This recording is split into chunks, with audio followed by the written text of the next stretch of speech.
Irmãos, Esdras capítulo 4, vamos ler aqui a partir do versículo 1 até o versículo 6. Quando os adversários de Judá e Benjamim ouviram que os que haviam voltado do cativeiro estavam reconstruindo o templo ao Senhor, Deus de Israel, aproximaram-se de Zorobabel e dos chefes de famílias e lhes disseram: deixem-nos ajudar na construção, porque buscamos o mesmo Deus que vocês buscam. Já temos oferecido sacrifícios a ele desde os dias de Esar-Hadon, rei da Síria, que nos fez vir para este lugar. Porém Zorobabel, Jesua e os outros chefes de famílias de Israel responderam: vocês não têm nada a ver conosco na construção do templo ao nosso Deus. Nós mesmos, sozinhos, vamos construí-lo ao Senhor, Deus de Israel, como Ciro, rei da Pérsia, nos ordenou. Então o povo da terra começou a desanimar o povo de Judá, perturbando-o no trabalho de construção. Contrataram conselheiros para frustrar o plano deles. Fizeram isso durante todo o reinado de Ciro, rei da Pérsia, até o reinado de Dário, rei da Pérsia.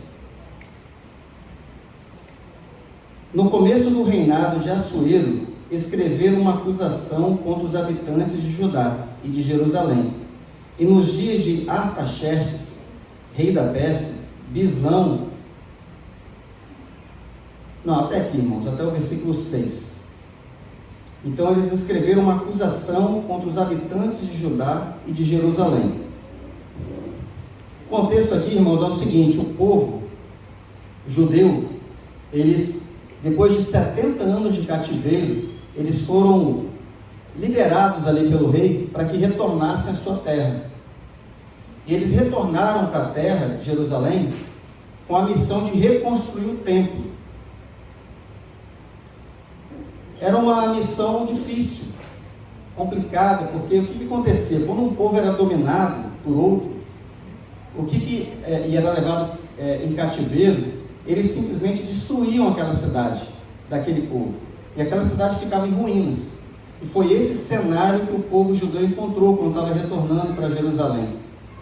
Era um cenário devastador, assim, um monte de pedra mesmo, era uma situação muito complicada. Não havia recursos, haviam muitas dificuldades.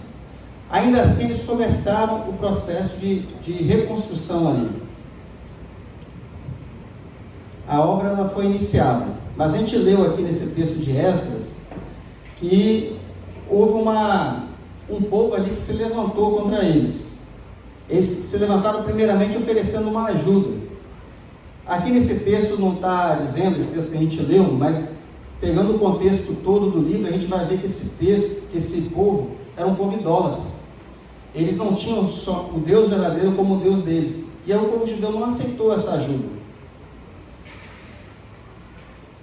Só que o povo recebeu mal essa resposta dos líderes ali do povo judeu. E eles começaram a desanimar o povo. O tempo todo eles queriam causar um problema, uma dificuldade aqui, uma dificuldade ali, queriam arranjar. Eles já tinham uma série de dificuldades. A escassez de recursos, uma cidade totalmente em ruínas, aquele monte de escombro. E ainda tinha um povo resistindo ali, um povo querendo desanimar, querendo atrapalhar. E não satisfeitos, aqui no versículo 6, eles contrataram conselheiros. Esses conselheiros eram pessoas influentes junto ao rei da Pérsia, que era um reino poderoso da época. E eles queriam, de alguma forma, parar aquela construção. E eles procuraram um embargo político. Foram procurar uma nação poderosa para causar um embargo político ali. E eu vou ler alguns versículos para a gente estar vendo o que aconteceu. Ainda aqui no capítulo 4, lá no versículo 12, fala assim, olha o que dizia a eles: seja do conhecimento do rei que os judeus que saíram daí vieram a Jerusalém. Eles estão reconstruindo aquela cidade rebelde e má. Estão restaurando as muralhas e reparando os seus fundamentos. Versículo 13. Saiba ainda o rei que se aquela cidade for reconstruída e as muralhas forem restauradas, eles não pagarão os direitos, os impostos e os pedágios, e assim causarão prejuízos ao rei. Versículo 16. Portanto, informamos ao rei que se essa cidade for reconstruída e as suas muralhas forem restauradas, o rei não terá mais a posse das terras deste lado do Eufrates. Versículo 23. Depois que a cópia da carta do rei Artaxerxes foi lida diante de Reum, de Sinzai, o escrivão, e dos seus companheiros, eles foram depressa a Jerusalém, aos judeus, e de mão armada os forçaram a parar a obra. Assim, a obra da casa de Deus em Jerusalém foi interrompida, e isso até o 2º ano do reinado de Dário, rei da Pérsia. Então, irmãos, esses conselheiros convenceram o rei que aquele povo era um perigo, e aí ele soltou esse embargo. Isso aí vai ter que parar. O pessoal foi lá de mão armada e obrigou o povo a parar com as obras. As obras elas foram iniciadas no ano de 538 a.C. E elas foram paralisadas aqui no ano de 535 a.C., ou seja, 3 anos depois que eles retomaram a construção, 3 anos de luta, 3 anos de dificuldade, com toda aquela opressão do povo vizinho. Depois de 3 anos, eles já tinham até feito o fundamento, eles foram obrigados a parar por conta desse embargo. Isso foi uma ducha de água fria. Se eles já tinham tanta dificuldade, imagina como que estava a situação desse povo, que passou tanta dificuldade no cativeiro, 70 anos, e eles chegam lá, vencendo uma série de dificuldades, e ainda assim vem esse embargo, para parar a obra. Eles foram obrigados a paralisar. Eu estou trazendo esse pano de fundo, para falar sobre algo que Deus colocou no meu coração, para trazer nessa noite, uma mensagem de restauração para a igreja. Talvez, irmãos, existem aqui entre nós vidas paralisadas, ministérios que estão parados, pessoas que pararam com as obras. Talvez você nem se lembre do seu chamado. Talvez existam pessoas aqui que nem conhecem o seu chamado. E eu queria que essa palavra é para você, irmão. Eu queria que você prestasse muita atenção. A gente vai mudar agora de livro. A gente vai lá para o livro de Zacarias, profeta Zacarias. É um profeta que foi levantado nesse tempo para trazer uma palavra de Deus para esse povo. E eu vi que essa palavra é para o nosso tempo também, para os nossos dias. Porque essa Bíblia, ela é mais atual do que o jornal de amanhã. Amém?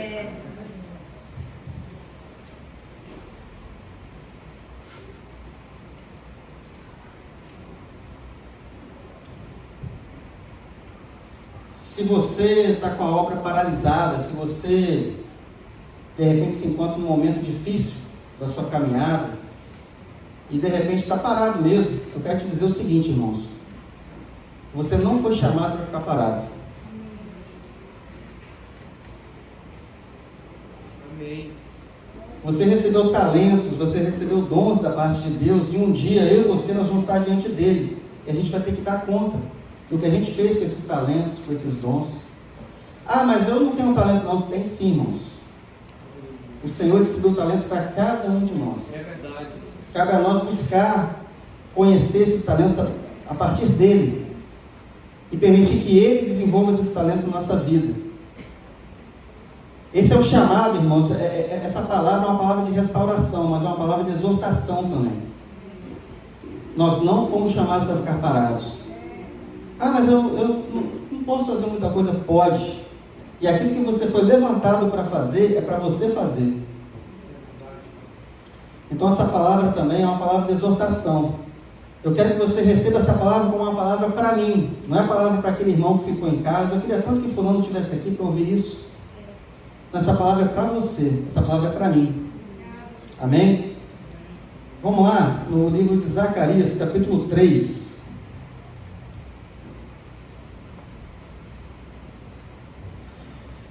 Zacarias capítulo 3, versículo 1. Vamos ler até o versículo 5.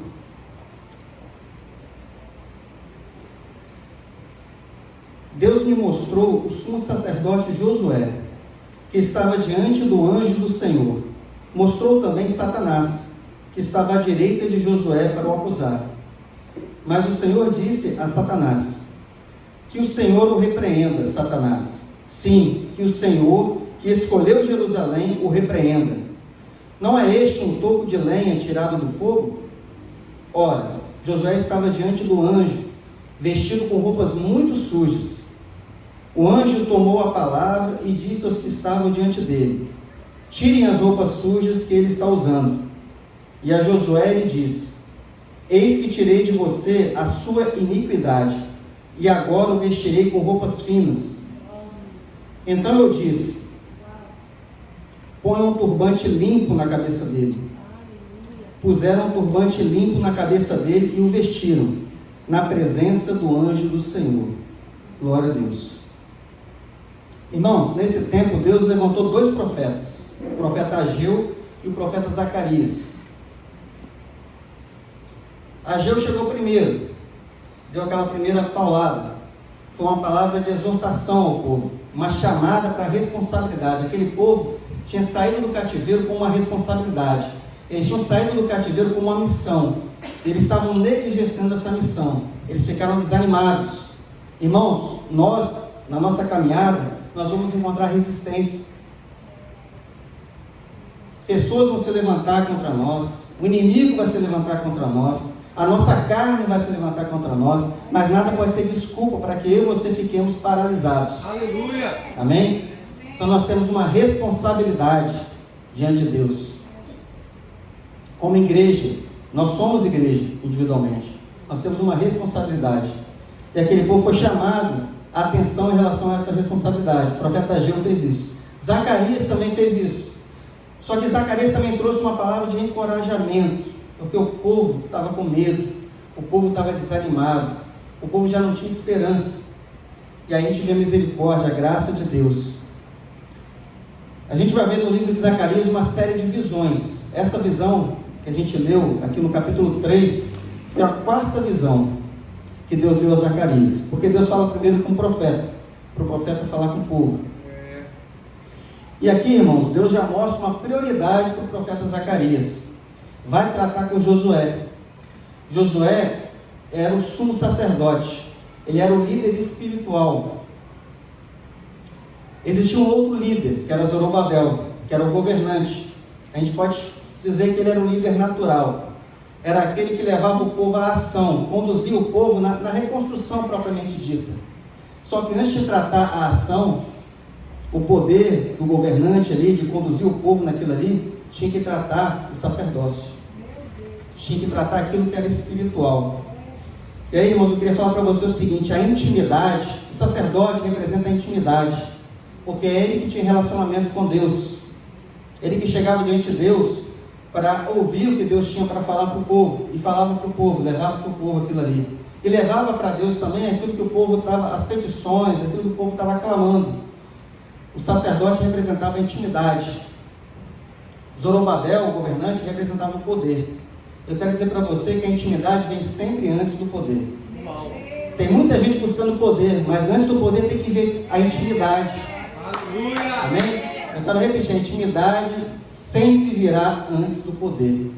Você nunca vai ter o poder de Deus para fazer qualquer coisa se você não buscar primeiro a intimidade. Primeiro Zacarias foi tratar com Josué. Vamos ver aqui no detalhe o que ele está falando, que Deus está mostrando para Zacarias. Deus me mostrou o sumo sacerdote Josué, que estava diante do anjo do Senhor. Anjo do Senhor aqui está com letra maiúscula, está falando de Jesus. Que estava diante do anjo do Senhor. Mostrou também Satanás, coisa ruim estava lá, que estava à direita de Josué. Satanás estava acusando. Isso aqui é um cenário de um tribunal, irmãos. E o réu era o sumo sacerdote, era Josué. Josué estava ali como réu. Satanás era o acusador e Jesus era o advogado. Então a gente já vê que Satanás ele estava acusando o sumo sacerdote. Ele estava indo, o ataque dele era cirúrgico. Como é que ele queria parar o povo? Parando o sumo sacerdote. ele queria parar o sumo sacerdote. Nós oramos aqui antes do culto começar pelos nossos pastores. Irmãos, ore pelos seus pastores. Lembre-se, quando você estiver no seu tempo secreto, de orar pelos seus pastores, porque eles são alvo. E nós temos que cobrir os nossos pastores de oração. O sumo sacerdote estava sendo atacado ali. Só que Jesus, ele estava ali para defender, amém? Glória a Deus.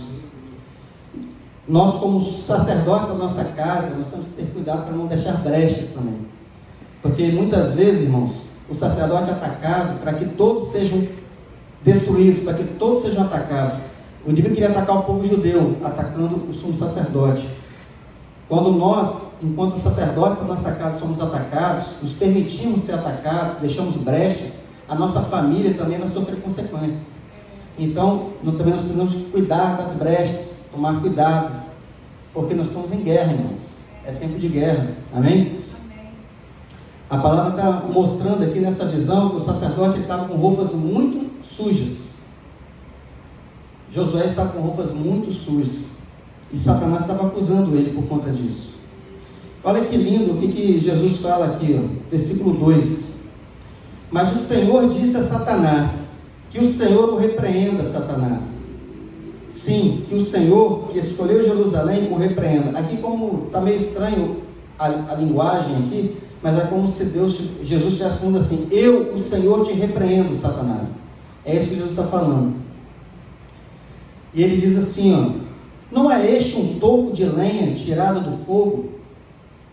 Irmãos, o que é um toco de lenha tirado do fogo? Isso é graça. Porque o que acontece com um toco de lenha no fogo, irmãos? Ele é destruído, ele é consumido, ele vai virar carvão, vai virar pó. Mas ele está dizendo: esse aqui é um toco de lenha, ele é frágil, ele pode ser destruído pelo fogo, mas eu estou tirando ele do fogo, eu tirei ele do fogo, melhor dizendo. Ele é um toco de lenha tirado do fogo. Irmãos, eu e você, nós somos toco de lenha tirado do fogo, porque um dia ele morreu lá na cruz, e toda acusação que vem sobre mim e sobre você, é ele que nos livra dessa acusação. O fogo que era para mim destruir, para te destruir, ele nos tirou desse fogo. Nós somos toco de lenha tirado do fogo, amém? É graça, misericórdia.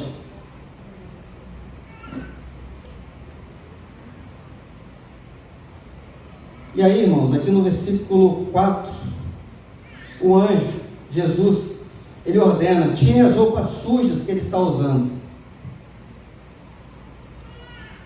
E aí ele vira para Josué e fala assim: eis que tirei de você a sua iniquidade, e agora o vestirei com roupas finas.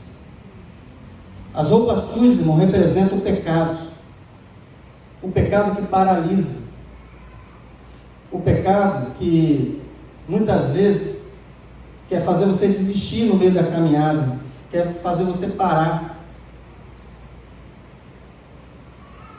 Esse pecado está representado aqui por roupas sujas, mas Jesus, ele tem roupas limpas para mim e para você. Eu quero destacar 3 pontos aqui nessa visão que Deus está dando para Zacarias. 3 pontos que são fundamentais para a restauração das obras, para a restauração de um povo que está desanimado, de um povo que está prostrado diante das dificuldades, para um povo que não sabe o que fazer. São 3 pontos, e o primeiro é esse: a restauração da vida espiritual. É o primeiro ponto que Deus está tratando aqui, que Deus está entregando, a palavra que Deus está entregando para Zacarias é essa. O primeiro ponto: a restauração da vida espiritual. É o arrependimento, é a busca por novas vestes, por vestes limpas, é deixar o pecado para trás, é deixar tudo aquilo que está impedindo você de caminhar, você se livrar de todo aquele pecado, colocar tudo aquilo diante de Deus. Se pecado tem nome, é você chegar diante do Senhor e confessar o seu pecado, é você não se colocar como uma vítima, e você assumir a sua parcela de culpa. Senhor, eu pequei contra o Senhor, contra a tua palavra, me perdoa. Por mais que o inimigo se levante, irmãos, mas havia pecado ali, havia roupas sujas, o povo precisava se consertar. E não há conserto sem perdão de pecados, sem arrependimento. Então, o primeiro ponto aqui é a restauração da vida espiritual. Existe uma graça, existe um favor. Jesus fez a parte dele lá na cruz, mas nós precisamos chegar diante dele em arrependimento, em humildade, e buscar dele as novas vestes limpas. Amém? Como o irmão Bruno estava ministrando aqui, procurar quem a gente deve procurar. Amém? Amém. Versículo 5 diz assim: então eu disse, põe um turbante limpo na cabeça dele. Puseram um turbante limpo na cabeça dele e o vestiram na presença do anjo do Senhor. Irmãos, o turbante ele representa a autoridade do sacerdote. E aqui a gente já pode ver o segundo ponto, nessa restauração que está acontecendo aqui, que Deus está querendo levar para o povo judeu, a restauração da autoridade espiritual. Porque o pecado também tira a autoridade espiritual. O pecado muitas vezes vai te impedir de orar, vai te impedir de lutar. Porque quando você for se levantar para fazer algo para o reino, vai vir o inimigo te acusando do seu pecado, e você vai se sentir de repente indigno. Muitas vezes, irmão, acontece que você não consegue nem orar quando você está em pecado. Mas eu quero te dizer, é aí que você tem que orar mesmo, irmão. Se você não conseguir orar, vá para perto do Senhor ali e só chora diante dele. Rasga o seu coração, chora. Ah, mas eu não consigo nem chorar, meu coração está duro igual uma pedra. Fica ali em silêncio, mas não desista. Esse momento é o momento que você mais precisa de buscar o Senhor. E muita gente às vezes deixa até de vir à igreja para ouvir uma palavra. Mas é o momento que você mais precisa, é o momento que você mais está vulnerável. Você tem que correr para Jesus, irmãos, do jeito que você tiver, que nem o filho pródigo, do jeito que você tiver, volta, correndo, é urgente, não dá para ser amanhã, não dá para esperar, é hoje. Eu quero dizer que hoje é um dia, é uma noite de restauração, hoje é uma noite de conserto, hoje é uma noite de retorno às obras. Porque eu e você, nós não fomos libertos, nós não fomos salvos para ficarmos parados. Nós temos uma obra a fazer, amém? Deus quer restaurar a sua vida espiritual, quer restaurar a sua autoridade nessa noite.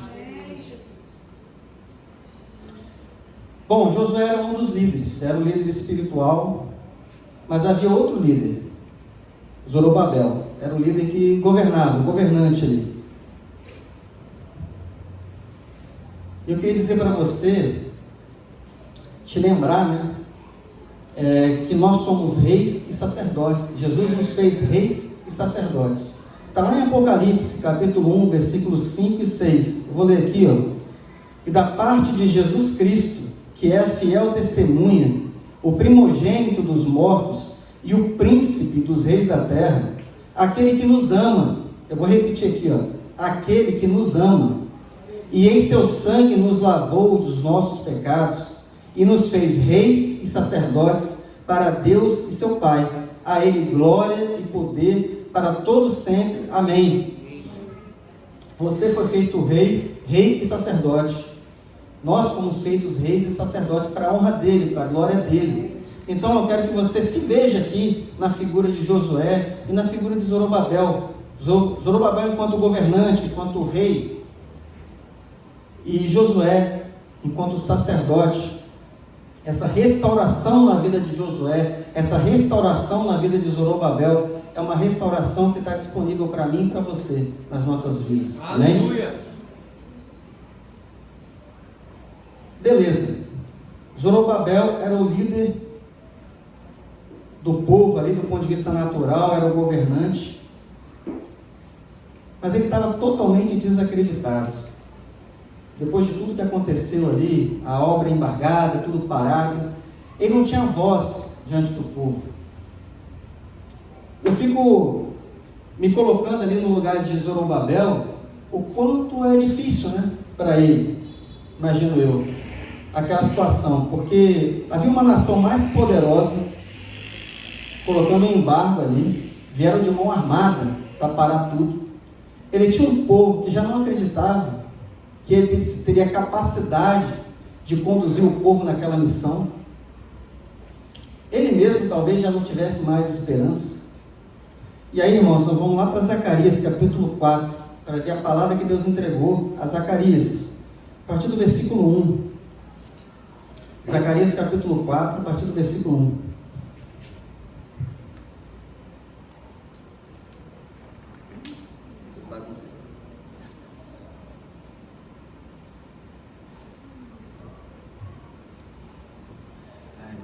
Abrir tudo aqui. Vamos lá. O anjo que falava comigo voltou e me despertou, como se desperta alguém do sono.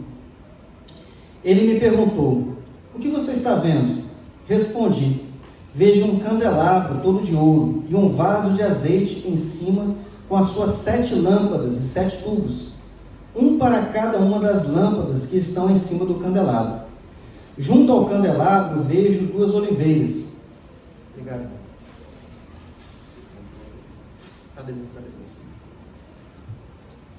Vejo 2 oliveiras, uma à direita do vaso de azeite e a outra à sua esquerda.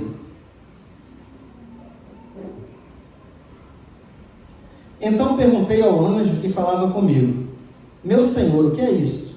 O anjo que falava comigo disse: você não sabe o que é isto? Respondi: não, meu senhor. Ele prosseguiu e me disse: esta é a palavra do Senhor a Zorobabel, não por força, nem por poder, mas pelo meu espírito, diz o Senhor dos exércitos. Quem é você, ó grande monte? Diante de Zorobabel você será uma planície, porque ele colocará a pedra de remate do templo. Em meio a aclamações, haja graça, e graça para ela. Novamente a palavra do Senhor veio a mim dizendo: as mãos de Zorobabel lançaram os alicerces deste templo, e as mãos dele vão terminar a construção, para que vocês saibam que o Senhor dos exércitos é quem me enviou a vocês. Pois quem despreza o dia dos humildes começos, esse ficará alegre ao ver o prumo nas mãos de Zorobabel. Aqueles 7 olhos são os olhos do Senhor que percorrem toda a terra. Amém. Glória a Deus. Essa é a quinta visão que Deus dá a Zacarias. E aí é um momento aqui que Deus está tratando com Zorobabel. E aí nessa visão Zacarias vê um candelabro. Irmãos, candelabro é um objeto que ficava no templo, e ele deveria permanecer aceso todo o tempo, ele não poderia se apagar, esse candelabro, e era tarefa, responsabilidade do sumo sacerdote manter ele aceso. Então ele fazia uma manutenção diária ali naquele candelabro. Ele retirava ali a borra das cinzas, para que nenhum desses tubos que haviam no candelabro se entupissem, e ele abastecia sempre de azeite, para que não faltasse azeite, e ali permanecesse sempre aceso o candelabro. E aí, irmãos, dá para a gente tirar várias lições do candelabro. Primeiro, irmãos, é o seguinte: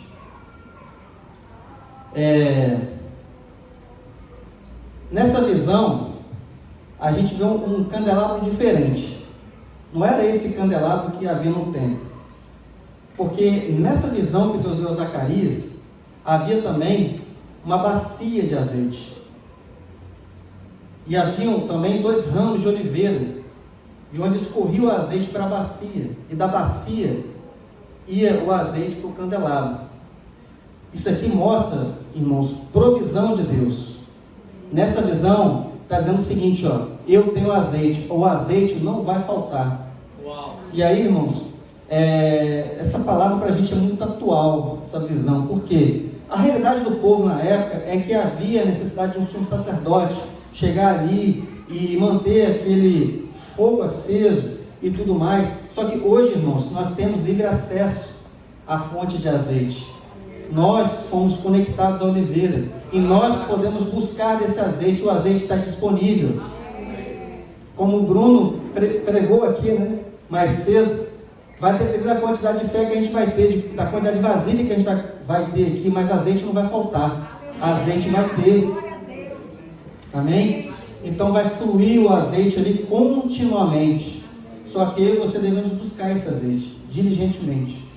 Somos nós. A gente pode ficar esperando o sacerdote entregar azeite para a gente todo domingo. Não, irmãos. Somos nós, dia após dia, buscando esse azeite. Mas ele está disponível. Amém? Ele está disponível. Por que ele precisa ficar aceso, esse candelabro? Porque esse candelabro, irmãos, ele simboliza, é um tipo de igreja. Lá no livro de Apocalipse, a gente vê um relato de 7 candelabros. Cada candelabro representa uma das 7 igrejas.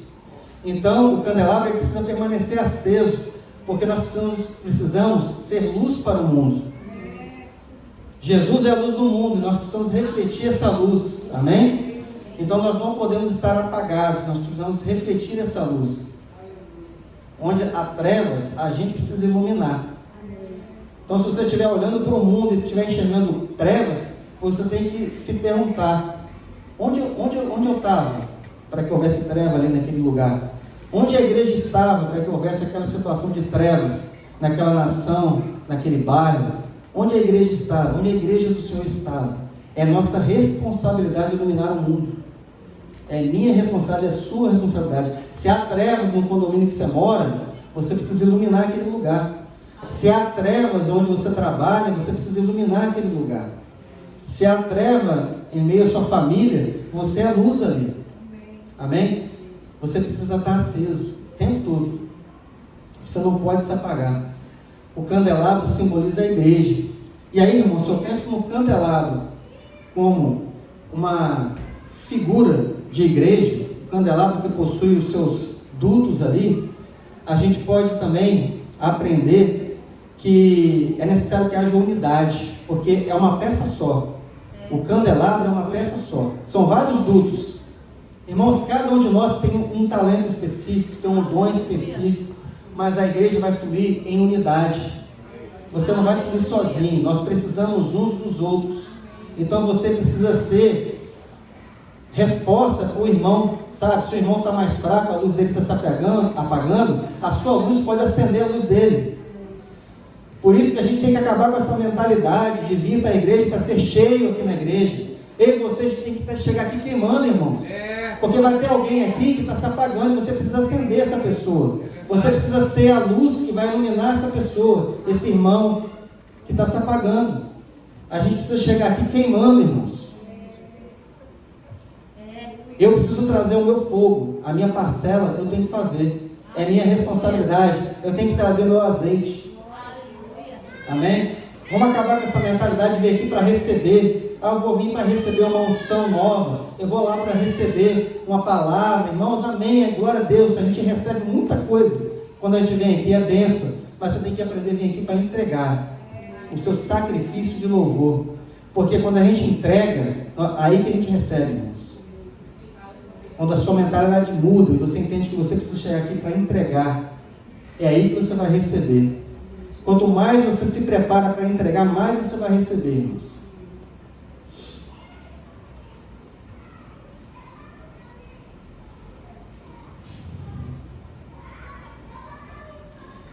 Versículo 2. Veja um candelabro todo de ouro. O candelabro era de ouro. É assim que Deus enxerga a igreja. Isso mostra o valor do candelabro, o valor da igreja. O candelabro era de ouro. Irmãos, você tem valor, você é precioso para Deus. Amém? Ah, mas eu tô em pecado. Você é precioso para Deus. Ah, mas tem tanta coisa para consertar. O Pai te vê como alguém precioso. Ah, mas eu estou parado, não estou fazendo nada, não estou tendo utilidade, não estou servindo para nada. O Pai te vê como alguém muito precioso. Aleluia. Amém? Porque você não vai deixar de ser filho, assim como a pastora Rita ministrou esses dias. O filho não deixa de ser filho, porque pecou, porque pediu a sua herança e se afastou da casa do pai, gastou tudo e se lambuzou de lama. Ele não deixou de ser filho em momento nenhum, mas ele voltou e foi recebido de braços abertos, porque o pai continuou enxergando ele como alguém de valor, como alguém muito amado. Então, irmãos, eu quero dizer para você, você é muito amado. Precisa voltar, precisa consertar, amém? Mas você é muito amado.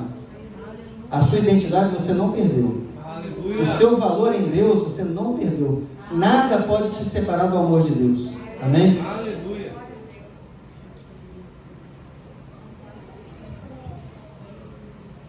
Dentro do candelabro havia um fio de estopa, tipo um cordão, um barbante. Eu e você, nós somos esse cordão aí, esse barbante, amém? E esse cordão, esse barbante, ele tinha que ser encharcado de azeite. Irmãos, quem consegue produzir luz é o azeite, não é o barbante, não é o cordão. Se o sacerdote acendesse o barbante e esse barbante não tivesse azeite, esse barbante sozinho não consegue produzir luz. Ele vai produzir fumaça, ele vai se queimar rapidamente, só vai produzir fumaça e carvão. Sabe o que isso mostra? Quando eu e você, a gente tenta fazer algo para Deus e não tem azeite, a gente não vai produzir luz, a gente vai produzir fumaça e carvão, a gente só vai sujar o ambiente. Você não vai iluminar o ambiente onde você estiver, se você estiver fazendo algo na força do seu braço, achando que você pode entregar e produzir algo sozinho, porque a gente depende do Espírito Santo.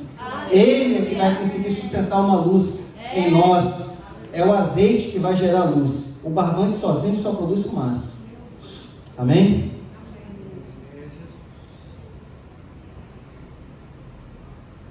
Amém, glória a Deus. Nixon, tá bom, isso tudo é muito bonito que você está falando. E como é que eu vou buscar esse azeite?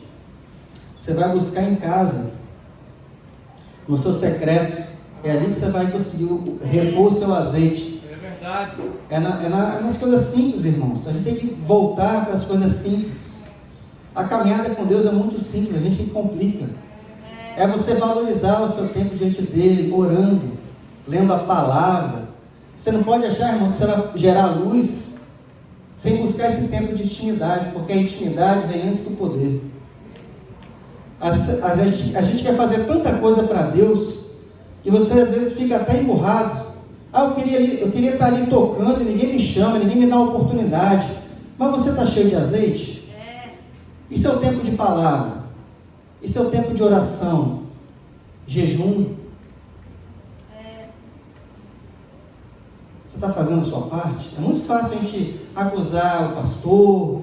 Ninguém olha para mim, ninguém me ama. Acusar até Deus, às vezes a gente emburra até com Deus, né? Eu até queria servir, mas Deus também não olha para mim, então tá bom. Irmãos, Deus não vai te usar de qualquer maneira. Ele não usa cordão que não tem azeite. Porque se ele acender o cordão sem azeite, o cordão vai ser destruído, vai virar fumaça. E não vai produzir luz.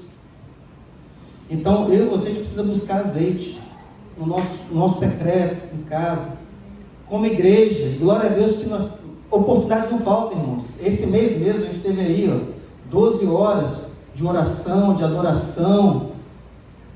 Então, está ao nosso alcance, irmãos. Deus nos deu as ferramentas. Ele nos dá as oportunidades. Cabe a nós nos posicionarmos. Eu quero, de fato, fluir naquilo que Deus me chamou. Eu quero, de fato, corresponder ao chamado que eu tenho. Eu quero desenvolver os dons, os talentos que Ele me entregou. Eu vou buscar o azeite. Eu vou buscar esse tempo de intimidade com Ele. Amém? Eu e você, a gente precisa amar a presença dEle. A gente precisa desejar o Espírito Santo. E aí, irmãos, a gente já falou aqui de 2 pontos. Vamos lembrar aqui.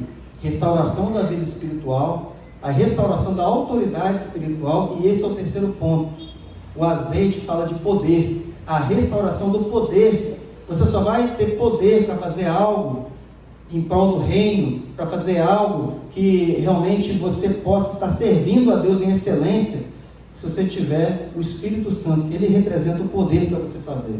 É o Espírito Santo que vai te capacitar, que vai te empoderar a fazer algo. É Ele que vai gerar em você aquilo que você precisa para você realmente conseguir não só servir, mas até vencer o pecado. Ele vai te dar força para lutar contra o pecado. Gálatas 5,16 é uma palavra que entrou no meu coração e transformou minha vida, anos atrás. Enchei-vos do Espírito e nunca satisfareis a concupiscência da carne. Irmãos, eu passei muito tempo da minha caminhada querendo vencer a minha carne na força do meu braço. Eu era cheio de boa vontade, mas eu sempre caía o tempo todo e me frustrava, porque eu invertia a ordem. Em vez de eu buscar primeiro a restauração, o azeite, aquilo que me dá força para fazer, eu queria fazer primeiro. Eu queria primeiro lutar. Só que eu não consigo lutar sem azeite, irmãos. Você não consegue lutar sem azeite. Sem o Espírito Santo, a gente não é nada. A gente é um cordão que vai se queimar, vai virar pó, vai virar fumaça. Então a gente precisa buscar nele esse poder. Amém? O poder vem do Espírito Santo. O poder vem dele, não está em nós. Amém? Vamos lá.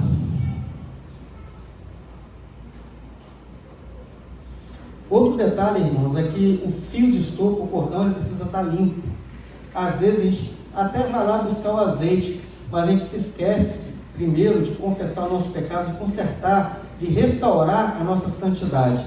O caminho, lembra? O caminho primeiro foi esse? Primeiro vestes limpas.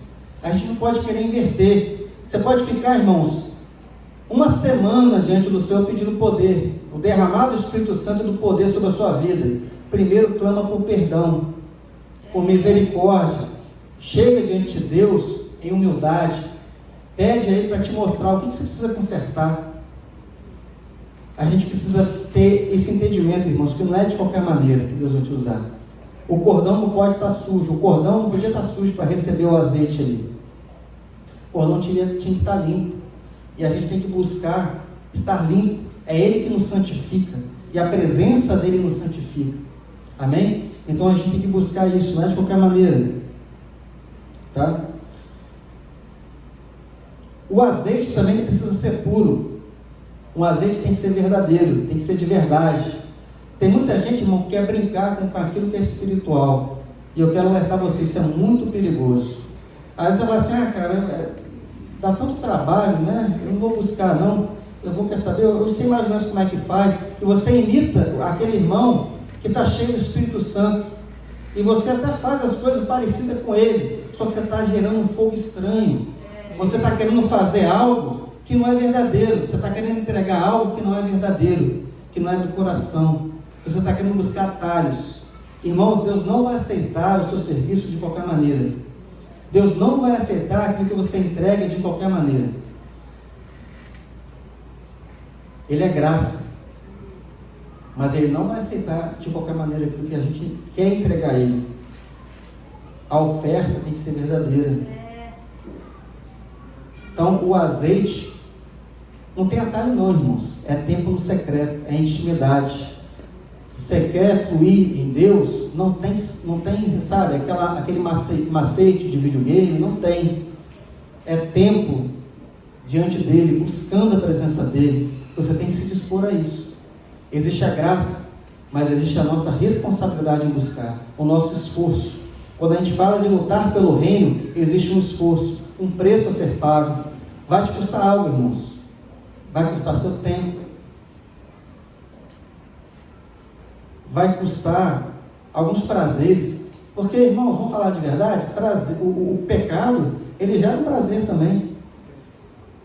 Então, o quanto você deseja fazer a vontade de Deus, o quanto você deseja ser liberto, você precisa ser resposta para a sua oração. Não adianta você orar e clamar, Deus chorando, Senhor, me liberta, me tira dessas cadeias que tem me prendido no pecado. Se você ama o pecado, você nunca vai conseguir caminhar no caminho estreito se você ama o caminho largo. Então eu e você, nós precisamos amar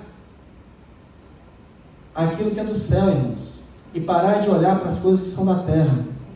O tesouro do nosso coração tem que ser o tesouro do céu, e não aquilo que é da terra. É isso que deve nos mover, amém? O fogo não pode ser um fogo estranho. Vamos lá que eu estou meio atrasado aqui. Versículo 7. Quem é você, ó grande monte? Isso aqui é Jesus falando na visão que Zacarias está tendo. Quem é você, ó grande monte? Diante de Zorobabel você será uma planície. Grande monte aqui, irmãos, representa toda e qualquer dificuldade. Tudo aquilo que se levanta para fazer você parar. Aí você pode falar que é o pecado, aí você pode falar que de repente a sua dificuldade, a sua incapacidade, não sei. Tudo aquilo, uma mágoa, algo que precisa ser restaurado na sua vida, enfim. Tudo aquilo que se levanta para te parar. Isso aí são os grandes montes. Mas Jesus olha para esses grandes montes e diz: os grandes montes, você será uma planície. E aqui ele fala: diante de Zorobabel você será uma planície. Porque ele colocará a pedra de remate do templo, em meio a aclamações, haja graça e graça para ela. Eu não vou entrar nesse texto aqui que é muito profundo, não vai dar tempo. Mas eu vou tirar, não está no contexto que a gente quer falar essa noite. Vamos aqui para o versículo 9. As mãos de Zorobabel lançaram os alicerces desse templo, e as mãos dele vão terminar a construção, para que vocês saibam que o Senhor dos Exércitos é quem me enviou a vocês. Então, irmãos, é o Senhor dos Exércitos. Não depende de mim, não depende de você. Não olha para um grande monte. Não olha para você.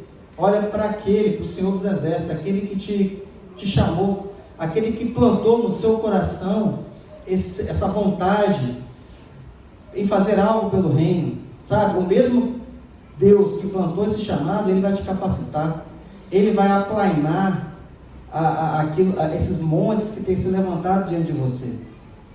Amém? A nossa fé tem que estar nele, não na nossa capacidade. Toda vez que você olha para você mesmo e fala: eu não sou capaz, na verdade, irmãos, eu aprendi isso, tá? Você está sendo arrogante. Porque quando você fala assim: eu não sou capaz de fazer isso que Deus mandou fazer, você está dizendo o seguinte: tudo que eu vou fazer depende de mim. Mas, irmãos, nós não dependemos de nós. Nós somos totalmente coadjuvantes. Amém? Depende dele. Depende dele.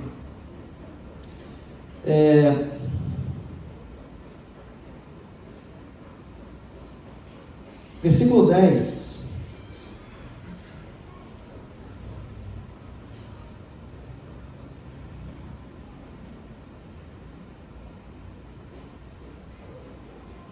Pois quem despreza o dia dos humildes começos, esse ficará alegre ao ver o prumo nas mãos de Zorobabel.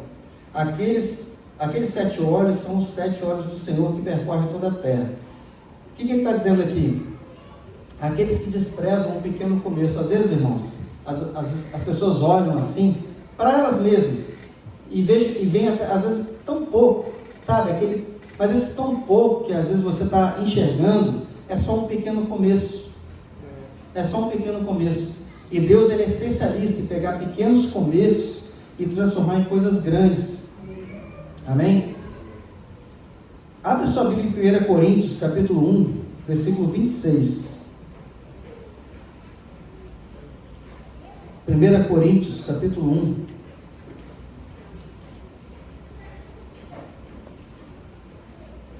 Versículo 26. Zorobabel estava desacreditado, né? E essa palavra é direcionada para Zorobabel. Essa palavra é direcionada para todo aquele que está desacreditado, que está assim, desistido, digamos assim. Talvez você está vivendo dias onde você decidiu parar. Talvez você está vivendo dias onde você fala assim: não dá mais. Chega, não dá para mim não. Presta atenção nessa palavra aqui, 1 Coríntios, capítulo 1, versículo 26. Irmãos, considerem a vocação de vocês. Não foram chamados muitos sábios segundo a carne, nem muitos poderosos, nem muitos de nobre nascimento. Pelo contrário, Deus escolheu as coisas loucas do mundo para envergonhar os sábios, e escolheu as coisas fracas do mundo para envergonhar as fortes. E Deus escolheu as coisas humildes do mundo e as desprezadas, e aquelas que não são, para reduzir a nada as que são, a fim de que ninguém se glorie na presença de Deus. Mas vocês são dele, em Cristo Jesus, o qual se tornou para nós, da parte de Deus, sabedoria, justiça, santificação e redenção, para que, como está escrito, aquele que se gloria, glorie-se no Senhor. Aleluia! Glória a Deus. Você pode aplaudir esse Deus? Esse Jesus que fez tudo por nós. Irmãos, não depende de mim, não depende de você. Nós somos apenas um humilde começo ali, talvez, mas Ele nos capacita. Amém? Ele nos capacita. Irmãos, e Deus restaurou e capacitou tanto Zorobabel quanto Josué, o rei, o governante e o sumo sacerdote. Houve a restauração da vida espiritual, houve a restauração da autoridade espiritual e a restauração do poder para fazer. Deus restaurou por completo. E a gente vai ver lá em Esdras, voltando lá para o texto de Esdras, no capítulo 6, versículo 14. Esdras, capítulo 6, versículos 14 e 15. Diz assim: os anciãos dos judeus iam construindo e prosperando em virtude do que profetizaram os profetas Ageu e Zacarias, filho de Ido. Reconstruíram o templo e o terminaram segundo a ordem de Deus, do Deus de Israel, e segundo o decreto de Ciro, de Dário e de Artaxerxes, reis da Pérsia. Terminaram a construção deste templo no 3º dia do mês de Adar, no 6º ano do reinado do rei Dário. A reconstrução do templo durou 22 anos. O templo foi reconstruído, o templo ele ficou de pé. Às vezes, irmão, você pode achar que está demorando, mas, irmãos, aqui o templo demorou 22 anos. Houve embargo, houveram os problemas, mas o templo ficou de pé. Amém? O templo ficou de pé. Irmãos, eu queria te pedir para você ficar de pé agora, até no ato profético. O templo ficou de pé, você vai ficar de pé essa noite. Amém? Você, se você desistiu, eu quero te dizer que você vai ficar de pé essa noite. Aleluia! Aquele chamado que de repente você até se esqueceu, ou talvez você nem conheça. Eu quero te dizer que Deus vai trazer memória. Ele vai te restaurar essa noite, Ele vai te capacitar. Ele vai restaurar a sua vida espiritual. Ele vai restaurar a sua autoridade espiritual. Ele vai te dar poder. Vai desenvolver os seus dons, seus talentos. Aleluia.